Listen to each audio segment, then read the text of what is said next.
Kalau kita tidak melakukan dan memposisikan posisi kita seperti tadi yang saya katakan, sangat-sangat sulit.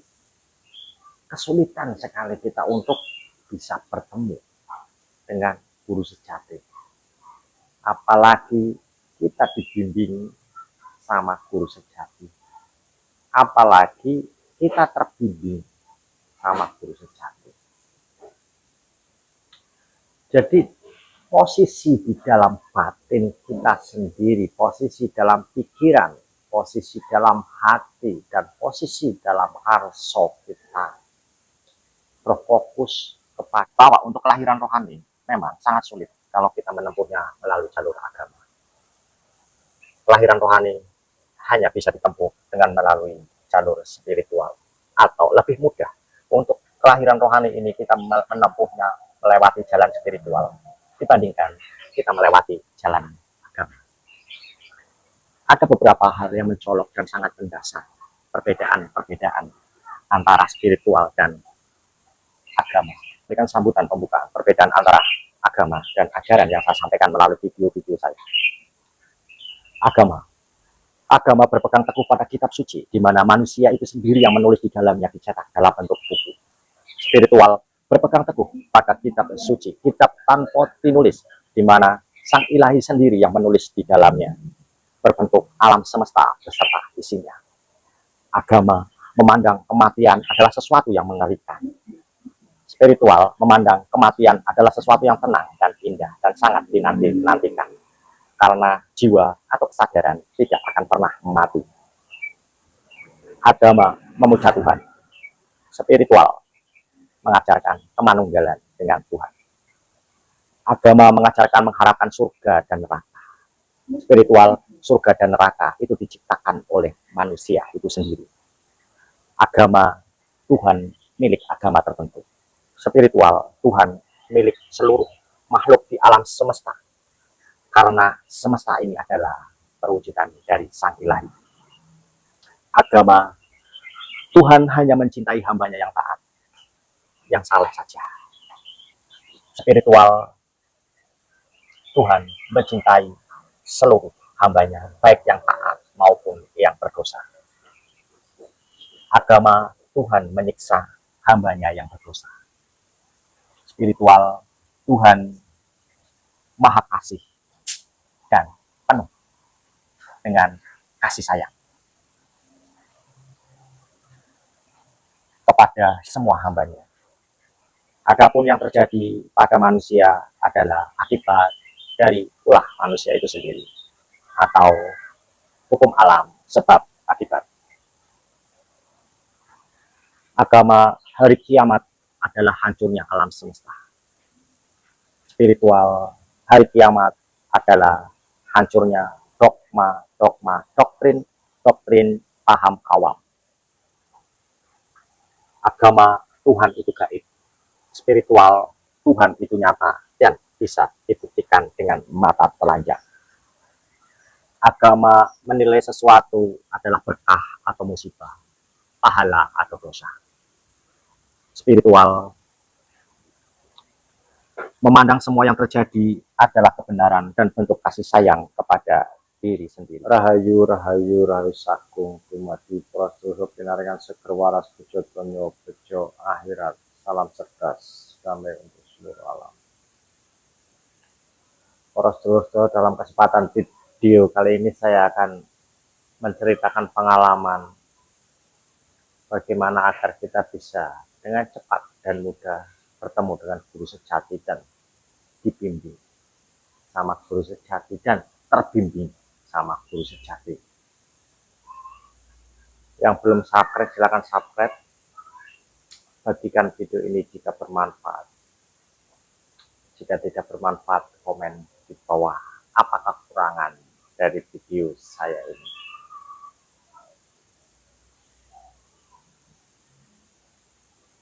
Bahwa untuk bertemu dengan guru sejati, di mana ada lagu di dalamnya, lagu menuju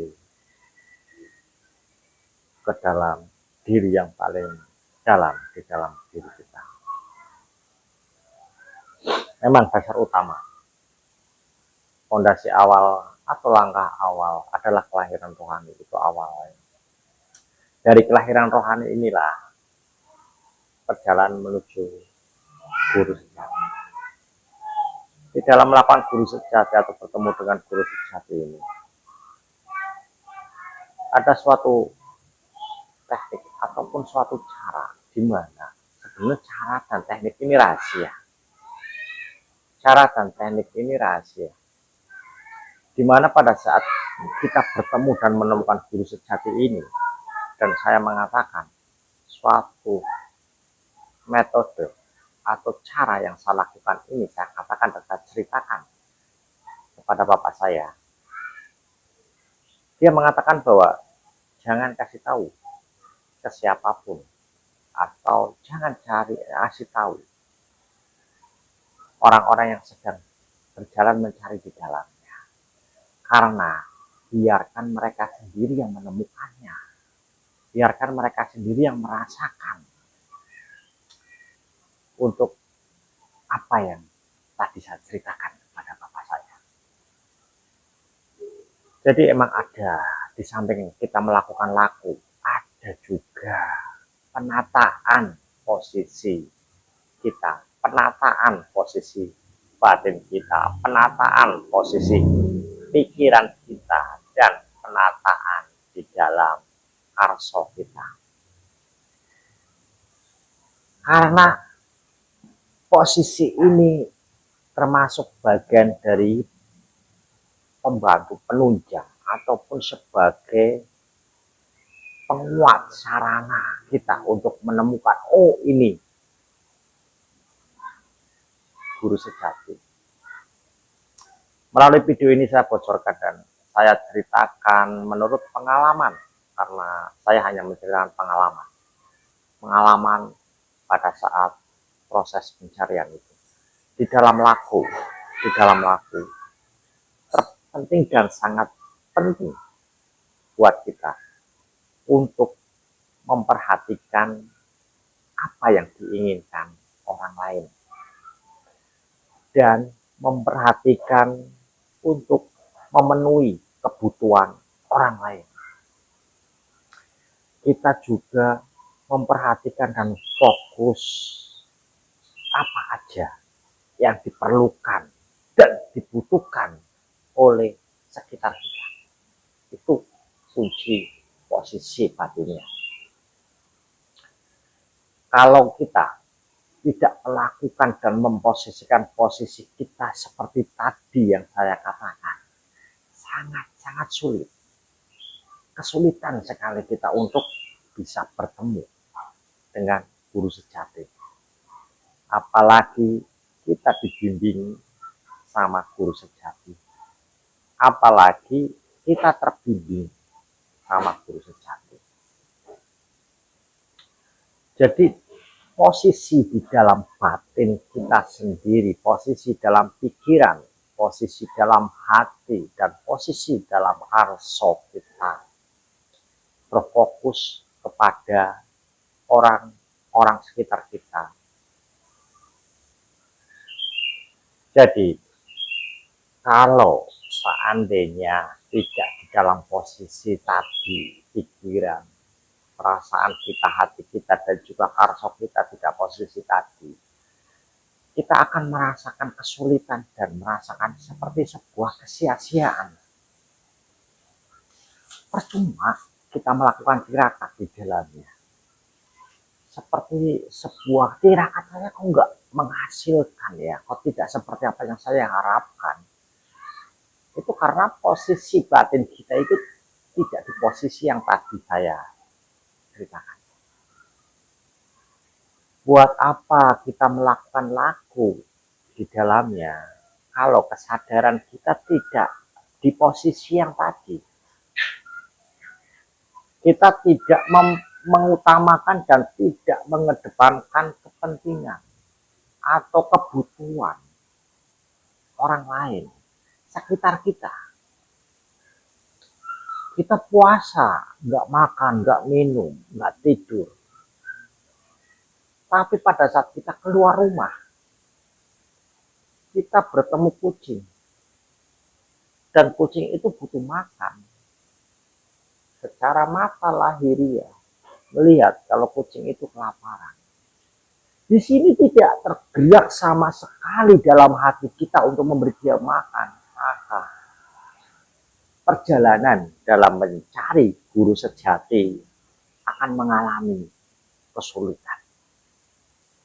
Akan mengalami kesulitan. Karena itu pengalaman dari pribadi saya seperti itu. Saya sudah melakukan berbagai macam puasa, samadhi dan lain sebagainya, tapi tetap nggak ketemu. Tapi pada saat kesadaran ini diposisikan ke arah situ, dengan mudah. Dan bukannya kita mencari, tapi guru sejati itu seperti nongol dengan sendirinya. Dia hadir dengan sendirinya. Karena kesadaran kita mampu selaras, seenergi dengan guru sejati. Kesadaran ini seperti yang tadi saya sampaikan bahwa ini tidak boleh dikatakan, kata orang tua saya. Biarkan si pelaku itu yang menemukan sendiri bahwa memang posisinya harus seperti itu. Tapi ini perlu saya sampaikan juga. Karena saya kasihan kalau seandainya dia mengalami penderitaan secara fisik, penderitaan secara mental, karena menahan laku dalam dia berpuasa, melakukan laku di dalamnya, dia tidak menemukan atau tidak segera menjumpai apa yang dia harapkan. Maka dalam video ini saya memberikan pengalaman apa yang dari saya rasakan, bahwa nggak makan, nggak minum 7 hari 7 malam, dan pada saat hari ke-7 juga nggak tidur, itu juga tidak menjamin kita bisa ketemu dengan guru sejati. Walaupun memang ritualnya atau lakunya ada laku untuk itu, tapi itu bukan jaminan ataupun bukan sebagai tolak ukurnya kita bisa bertemu dengan guru sejati. Kalau kesadaran kita sendiri, di mana kita berpikir, bagaimana kita merasa, dan bagaimana kita berkeinginan, di situ tidak dalam keadaan posisi yang saya ceritakan tadi, di mana masih mementingkan kebutuhan dari tubuh kita sendiri, kebutuhan dari keinginan-keinginan kita sendiri, kebutuhan dari apa yang kita inginkan di dalamnya, dan mengabaikan kepentingan orang-orang sekitar kita, kepentingan makhluk-makhluk sekitar kita. Selama itu masih ada, selama itu pula guru sejati tidak akan bisa kita jumpai. Ini unik dan ini metode, ini konsep untuk ketemu dengan guru sejati. Untuk yang berminat dan ingin benar-benar saya ingin laku di dalamnya, silakan aja datang, ada dalam deskripsi. Dalam deskripsi saya juga ada nomor WA saya dan juga link dalam grup bimbingan jarak jauh saya. Di dalam grup bimbingan jarak jauh saya ternyata tidak efektif dan ternyata tidak berjalan seperti apa yang saya pikirkan.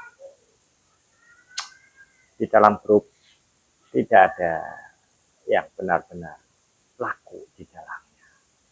Bahwa di dalam grup saya sudah memberikan dan memberikan anjuran untuk laku olah napas, olah cipto, olah rasa, dan olah karso.